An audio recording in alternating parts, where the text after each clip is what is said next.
বাবা আর কত দেরি করবে, ভাল লাগে না এত ওয়েট করতে। এই আলিয়া, কি হলো বল, এত রাতে কেন ডাকলি? এক মিনিট, এটা কি পরে এসছিস তুই অভি? জামা কাপড় পরে এসছি আলিয়া, দেখতে পাচ্ছিস না? কি মুশকিল, রেডি হবে না তুই, বেরোবি না? এখন আবার এত রাতে কোথায় বেরোবো? মানেটা কি অভি? আমি যে তখন তোকে বললাম যে আমরা রাত্রে বেরোবো, ভুলে গেলি এর মধ্যে? আরে বাবা, আজকে তো আমাদের বন্ধুদের সাথে পার্টি করতে যাওয়ার কথা। হ্যাঁ? ওরে বাবা, ওরে বাবা বললে কিন্তু হবে না অভি, আমি কিন্তু আজকে বন্ধুদেরকে বলে দিয়েছি আমি তোকে আজকে নিয়ে যাবো। আরে বাবা, তাছাড়া পার্টিটা তো বন্ধুর বাড়িতে হচ্ছে, কোনো পাবে তো হচ্ছে না, এত প্রবলেমের কি আছে বলতো? এই তুই যা তো, এখন রেডি হয়ে এই শোন না, বুঝলাম তুই এইসব কথা আমাকে কখন বললি বলতো, আমার ঠিক মনে পড়ছে না। একদম মজা করবি না অভি, তুই কিন্তু যাবি বলেই আমি যেতে রাজি হয়েছি। বন্ধুরা বলেছিল আগে, কিন্তু তখন আমি শুনিনি, তারপর তুই হ্যাঁ বললি, তাই জন্য আমি তাড়াহুড়ো করে সবটা অ্যারেঞ্জ করলাম অভি। আর এখন তুই না বলছিস, হাউ রুড। আরে বাবা, পুজোর সময় একদিনও তো আমরা বেরোলাম না। বলছিলাম মানে এত রাতে পার্টি করাটাই খুব ইম্পর্টেন্ট। না না, 3 দিন বাদে তোর ম্যাচ, এটা কি ঠিক হবে? একটু ভেবে দেখ তুই। এইসব বলে আমাকে কথা ঘোরানোর চেষ্টা করবি না তো। আমার ম্যাচ আমি বুঝে নেব। অনেক চোট নিয়েও না অনেক সেঞ্চুরি করেছি, এক রাতে আলিয়া বোসের খেলা নষ্ট হয় না, বুঝেছিস? চল যা তো তুই এখান থেকে যা। শোন না, বলছিলাম আমি না একটা প্রজেক্ট করছিলাম, ছাড় না আজকে। আমি আজকে তোর কোনো কথা শুনবো না, যেতে তোকে হবেই। আর তোর সাথে আজকে বন্ধুদেরকে ইন্ট্রো করাবো। ওরা তো সারাক্ষণ খালি অভি অভি অভি শুনে যায়, কিন্তু আজ ওরা তোকে দেখবে। এই মেরেছে। বলছিলাম আলিয়া, এটা কি ঠিক হবে? তুই একটু ভেবে নে। কেন ঠিক হবে না কেন? তুই আবার শুরু করলি অভি? আলিয়া শোন না, আমি তোর কথা ভেবে বলছি। তুই আমাকে বলেছিলিস না তোর কোমরে ব্যথা হচ্ছিল, যদি এইসব নাচানাচি করে তোর ব্যথা বেড়ে যায় তখন কি হবে, একটু ভাব। তোর জন্য কনসার্ন, তাই এসব কথা বলছি। ও আচ্ছা, তা কতদিন আগে বলেছিলাম তোকে? ওই এক মাস। 1 মাস আগে কথাটা আমি বলেছিলাম তোকে। শোন, ফালতু কথা বন্ধ কর, আমি কিন্তু তোর কোনো অ্যাডভাইস চাইছি না অভি। এই তুই চল তো, অনেক সময় নষ্ট করেছিস। আলিয়া শোন না, বলছিলাম এইসব পার্টিতে না আমি খুব বোর হই। কেন? আমি আছি তো। মানে তাও আর কি। তুই চল চল বলছি, রেডি হবি? আরে হ্যাঁ যাচ্ছি। এবার কি তুই গিয়ে আমাকে চেঞ্জ করে দিবি নাকি? হ্যাঁ, দরকার পড়লে আমি তাই করবো। যা তো তুই। একদম চুপ। দরকার পড়লে আমি তোর জন্য সারা রাত বোর হতে হবে, মাথায় রাখিস কিন্তু এটা। হ্যাঁ যাচ্ছি, জোর করতে হবে, আমি যাচ্ছি।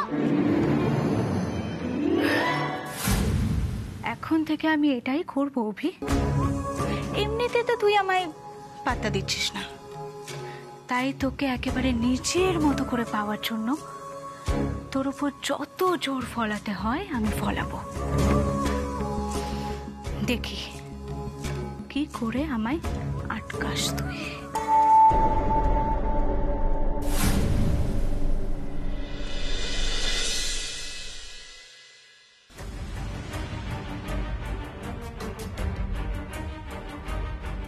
বারবার বারণ করলাম, এত রাত্রে বেরোনোর কোনো দরকার নেই। কথা তো শুনলই না, গটগট করে বেরিয়ে চলে গেল। কেন রে বাবা, কথাটা রাতেই বলতে হবে? কাল সকালে বললে হতো না? আচ্ছা, আমি একটু সময়ের জন্য ঘরে গেলাম, আর তোরা কেউ মাকে আটকাতে পারলি না? কি রে দিদি ভাই, কি কথা? আমি আচ্ছা কি বলতাম? না আমাকে বল যে মাকে আমি কি বলতাম? আমাদের মা তো খুব বাধ্য, আমাদের সব কথা মেনে চলে, আমরা যা বলবো মা ঠিক তাই করবে, তাই না? আমি যদি মাকে বলতাম যে মা দাঁড়াও, মাকে একটু আসতে দাও, তারপর না হয় তুমি যেও, মা সেই কথাটা শুনতো? না এত রাত্রির বেলা মা একা একা খুশি কাকুর বাড়িতে গিয়ে একদম ঠিক করেনি। এবার খুশি কাকু আরো কত টাকা সুদ চাইবে কে জানে। উমা এই কথাটা না আমাকে না বলেন, একটু মাকে বোঝা। হ্যাঁ, মাকে বোঝা যে এইভাবে নিজেরা সর্বশান্ত হয়ে আমার বিয়েটা দিতে গেলে আমি সুখী হব না। বিশ্বাস কর, আমি সুখী হব না। কেন তোমরা এই বিয়েটা ভেঙে দিচ্ছ না, আমি তো সেটাই বুঝতে পারছি না কেন। আচ্ছা ঠাম্মি, তুমি তো বাড়ির বড়, তুমি তো মাকে বোঝাতে পারো, বলো মার উপর একটু জোর দিতে পারো, বলতে তো পারো যে এই বিয়েটা দিতে হবে না। উমা শোন না, তুই না এই মায়ের হ্যাঁতে হ্যাঁ মেলানোটা একটু বন্ধ করে দে। তুই মাকে বল মাকে বল যে ছেলের বাড়ি যে টাকা চেয়েছে সেই টাকাটা তুই জোগাড় করতে পারবি না, ব্যাস বিয়েটা ভেঙে যাবে।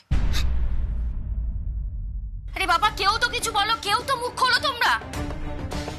বাবা মাকে কেউ তো থামাও। কে থামাবে আমাকে? কি নিয়ে কথা হচ্ছে শুনি?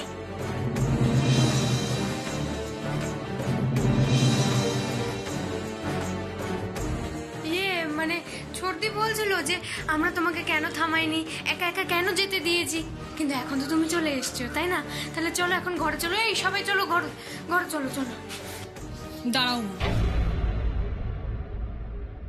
তুমি এত রাতে একা একা খুশি কাকুর বাড়িতে এইভাবে মরিয়া হয়ে ছুটে গেলে কেন মা? কেন আমি যেতে পারি না? নিশ্চয়ই পারো, কিন্তু আমি তোমাকে এর ফলটা বোঝাতে চাইছি। খুশি কাকা কি ভাববে? এত রাতে তুমি টাকার জন্য ছুটে গেছো, তার মানে টাকাটা আমাদের খুব জরুরি। এর জন্য কি করবে? আসলের ওপর সুদটা আরো বাড়িয়ে দেবে। মা একেই এতগুলো টাকা আমরা ধার নিয়েছি, সেটাও তো শোধ করতে হবে বলো আমাদের। তাহলে কি করব? মা অন্য কিছু একটা উপায় আমাদের তো খুঁজে বের করতে হবে, তাই না? আর কি উপায় আছে বল না। বিনা সুদে আমাকে কে টাকা দেবে বল? আর টাকা ধার না নিলে সোমার হবু শ্বশুর বাড়ি থেকে যে লিস্টটা ধরিয়ে দিয়ে গেছে, সেই জিনিসগুলো আসবে কোত্থেকে? আসবে আসবে মা, সব আসবে। আচ্ছা তুমি কি আমাকে একটু ভরসা করতে পারছো না? আচ্ছা দিদি ভাই, তোরা সবাই মিলে মাথা গরম করলে কি হবে বলতো? না মিষ্টি আম্মা, আমি আর পারছি না। কি করব আমি? কি করলে তোমাদের সমস্ত চিন্তা আমি নিজের মাথায় নিতে পারবো বলতে পারো? আর কত অনুরোধ করলে তুমি বুঝবে যে চেষ্টাটা আমাকে করতে দাও? আমি তো কালই কলকাতায় ফিরে যাব, আর আলিয়া ম্যাডামের থেকে অ্যাডভান্স নেব, আর ওই টাকাটা মাসে মাসে কাজ করে মাইনে পেয়ে শোধ করে দেবো। সেটা ধার করে নেওয়া নয়? নিশ্চয়ই ধার নেওয়া মা, কিন্তু সেখানে তোমাকে সুদ দিতে হবে না। হ্যাঁ, সুদ দিতে হবে, মান সম্মান সুদ দিতে হবে। দুদিন আগেই তো মালিকের কাছে কাজে জয়েন করেছিস, মালিক বলবে না এসেই টাকা চাইছো, টাকার দরকার, কাজে মন নেই, বলবে না? থাকিস তো শহরে একা, এই অপমানের বোঝা সুদের বোঝার থেকে কি খুব কম? বইতে পারবি তো?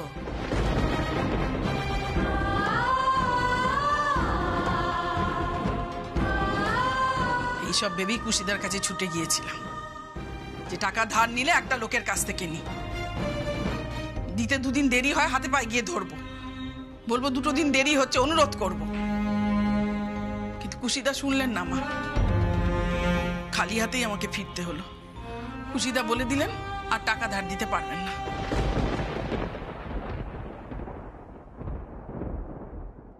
আমার আর মাথা কাজ করছে না, আমার কি করব, কোথা থেকে এতগুলো টাকা জোগাড় করবো আমি কিচ্ছু বুঝতে পারছি না। শান্ত হও মা, খুশি না বলেছে সেটা তো বরং মন্দের ভালো। উমা দিদি ভাই, তুই একটা কাজ কর, তোর মনিবের থেকে তুই অ্যাডভান্স নে। উনি যদি দুটো কথা শুনিয়ে দেন তাতে অপরাধটা কি? আমরা গরিব মানুষ, না হয় শুনবো দুটো কথা। মান সম্মান আগলে রেখে বসে থাকলে কি চলবে আমাদের? আমি তো আছি মা, আমাকে একটু ভাবতে দাও। আর 1.5 লাখ টাকা লাগবে তো, আমি দেখছি মা কি করে জোগাড় করা যায়। তুমি চিন্তা করো না মা, আমি ঠিক একটা না একটা ব্যবস্থা করব, তুমি দেখো।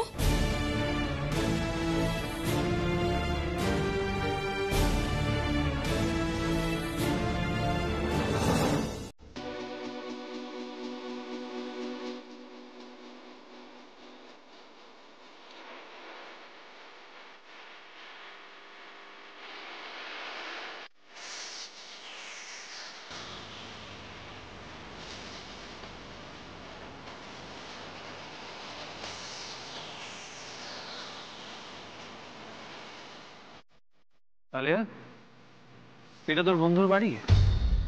সরি অভিপ, আসলে কি বলতো, পাবে পার্টি করব বলে তোকে নিয়ে আসাটা ইম্পসিবল ছিল, তাই জন্যই আর কি। তুই আমাকে মিথ্যে কথা বললি। উফ অভিপ, তুই এখানে আমার সাথে ঝগড়া করবি বলতো? এই চল তো, তুই ভেতরে চল, আজকে আমরা খুব মজা করব। চল চল, আরে চল না।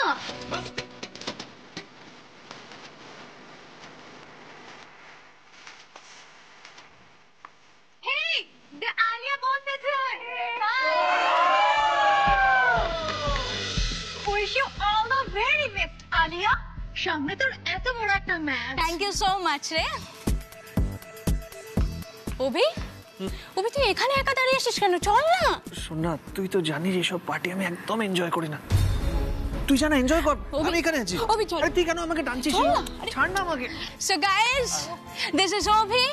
Obi মানে আচার্য। যাক বাবা, এতদিনে তোমার দেখা পেলাম। আলিয়ার মুখে কত কথা শুনেছি তোমার, সারাক্ষণ তোমার নাম জপছে। Shut up. আমি একজন ক্রিকেটার, আমি ফেমাস হতেই পারি, কিন্তু অভিও আমার থেকে কম ফেমাস নয়। কি অভি? ওয়েস্ট বেঙ্গলের একজন বড় হিরো, একজন সোশ্যাল ওয়ার্কার। ইনফ্যাক্ট ওর একটা অর্গানাইজেশনও আছে। ও ইয়েস ইয়েস, ইয়াং বেঙ্গলের অভিমন্যু আচার্য। তাই ভাবছি এত চেনা চেনা কেন লাগছে। ইয়েস ইউ আর রাইট, ওই তো লিড করে ইয়াং বেঙ্গলকে। আলিয়া শোন না, এইসব কথা ছাড়। বুঝলাম তুই কি আমাকে এখানে প্রমোট করতে এনেছিস? চুপ কর তুই।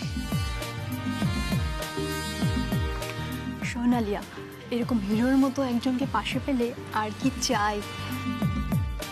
Is so handsome. এই তুমি মাঝে মাঝে আমাদের পার্টিতে আসতে পারো তো? মানে প্লিজ ডোন্ট মাইন্ড, আসলে আমার এরকম পার্টি ঠিক পছন্দ না। মানে আজকেও হাসতাম না, কিন্তু আলিয়া এত রাতে একা আসবে, পুজোর দিন, তাই আর কি। তাই নাকি? তা আমি যদি রাত করে রাস্তায় বেরোই, আমার পাশে থাকবে তো? হ্যাঁ নিশ্চয়ই, বিপদে পড়লে নিশ্চয়ই তোমার পাশে থাকবো। তুমি একটা কাজ করো, ইয়াং বেঙ্গলের নাম্বার নিয়ে নাও, যদি কোনো বিপদে আমাদের কল করবে। আমাদের টিমের মধ্যে থেকে কেউ না কেউ তোমার পাশে ঠিক দাঁড়াবে।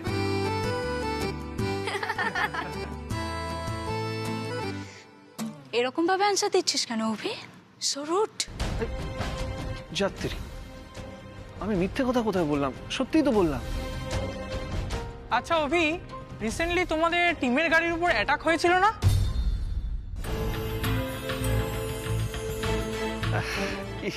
ইয়া please don't worry about it. তোমরা সবাই পার্টি করো না, চিল করো। না না বলো না। আরে তোমাদের গাড়িতে ওই মেয়েটা ছিল না? আরে মিডিয়া যাকে অত হাইপ করলো, কি যেন নাম মেয়েটার? উমা। হ্যাঁ, তা ওর কি খবর? আচ্ছা, ওকে সত্যি এত ব্রেভ? উফ গড, এখানে উমা। এই মেয়েটা কি কোথাও আমার পিছু ছাড়বে না? আচ্ছা অভি, মেয়েটা কি তোমাদের টিম মেম্বার? না না, ও আমার কাজের লোক। উমা আলিয়ার অ্যাসিস্ট্যান্ট। হ্যাঁ মানে ওই আমার ব্যাগপত্র বয় আর কি, আমার 5-4 মাস খাটে। তাহলে উমার পরিচয়টা একটু ভালোভাবে তোমাদের দিই। উমার বাড়িতে 5 জন মেয়ে, সবাই নিজের যোগ্যতায় উপার্জন করে। আর উমা তো একাই শহরে থেকে নিজের পরিবারের জন্য কষ্ট করে, টাকা রোজগার করে। ইন্টারেস্টিং। Very interesting. মফস্বলের মেয়ে, ব্যান্ডেলের দিকে থাকে। মানে আমি যদি উমার লাইফ হিস্ট্রি তোমাদের বলি, তাহলে ওর প্রতি রেসপেক্ট তোমাদের আরো বেড়ে যাবে। লড়াই করে শুধুমাত্র নিজের পরিবারকে সাপোর্ট করার জন্য। আর আমরা ইয়াং বেঙ্গল থেকে একটা রিসার্চ স্টাডি করেছিলাম, উমার মতো হাজার হাজার মেয়ে মফস্বল থেকে রোজ এই শহরে আসে নিজের পরিবারকে হেল্প করার জন্য। এই যেমন আলিয়া, ও তো অনেক মেয়ের কাছে ইন্সপিরেশন। সেরকম উমাও কিন্তু অনেকের কাছে ইন্সপিরেশন।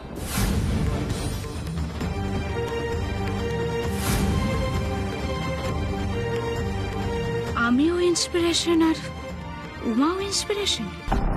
উফ, অভি এই গরিব মানুষদের মধ্যে যে কি ইন্সপিরেশন খুঁজে পায় কে জানে। মম ঠিকই বলে, গরিবদের জন্মই হয় আমাদের 5-4 মাস খাটার জন্য, যেমন উমা আমার জন্য খাটে।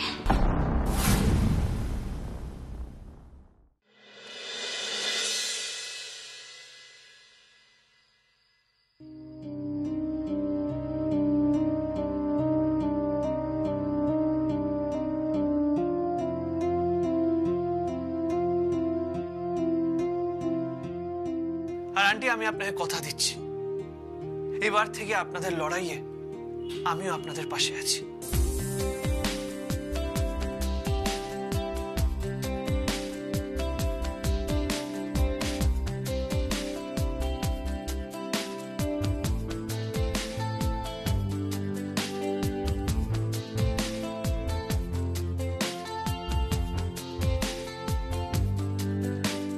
ডক্টর, ডক্টর প্লিজ তাড়াতাড়ি আসুন।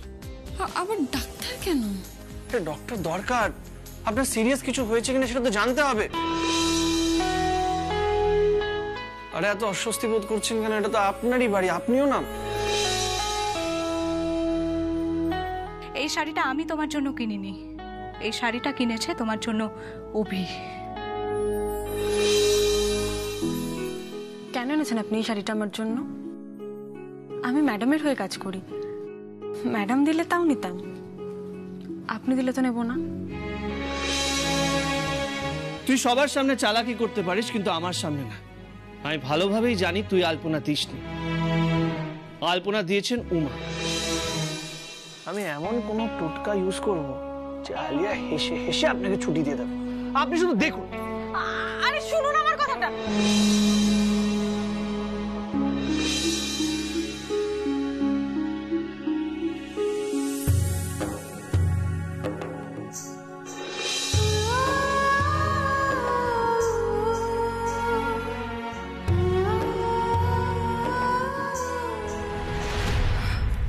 না না, এসব কি ভাবছি আমি? অভিমন্যু বাবুকে নিয়ে এত কিছু ভাবা আমার ঠিক না, ঠিক না।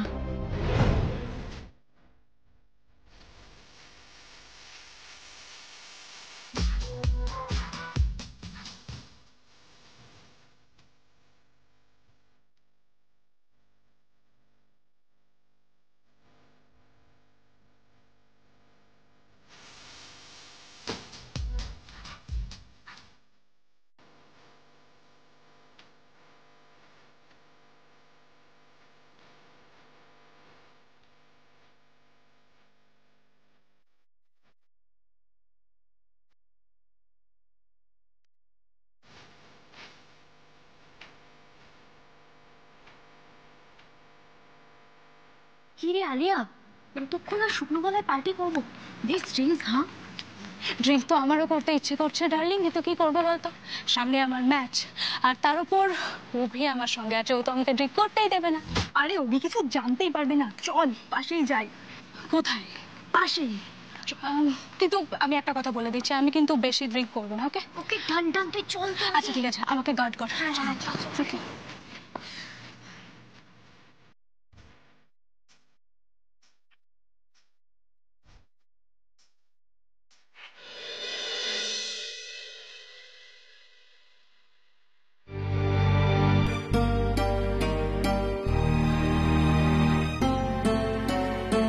হ্যাঁ রে ছদ্দি, অভিমন্যু দাদা কিন্তু সত্যি খুব ভালো ছেলে। বল না, মানে ওইরকম ছেলে পেলে কোনো মেয়ের জীবনে আর কোনো কষ্ট থাকে না, তাই না?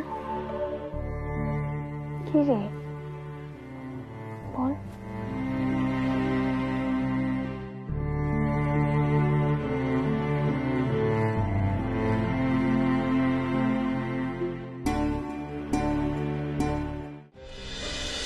কি রে, আমি ঠিক বলছি না? বড়দি কত টেনশন করে জামাইবাবুকে নিয়ে, কেমন হবে না হবে। কিন্তু ও যদি অভিমন্যু দাদার মতন হতো না, তাহলে আর কোনো চিন্তাই থাকতো না, তোরও থাকতো না, মায়েরও থাকতো না, বড়দিরও থাকতো না, তাই না? মা বলে না, বড়লোকের ছেলে মানেই বধ হয়, মানুষকে মানুষ বলে জ্ঞান করে না, নাচ গান ফুর্তি করে টাকা ওড়ায়, গরিব মানুষদের গাড়ি চাপা দেয়। কিন্তু অভিমন্যু দাদা কিন্তু একদম ওই রকম না, তাই না?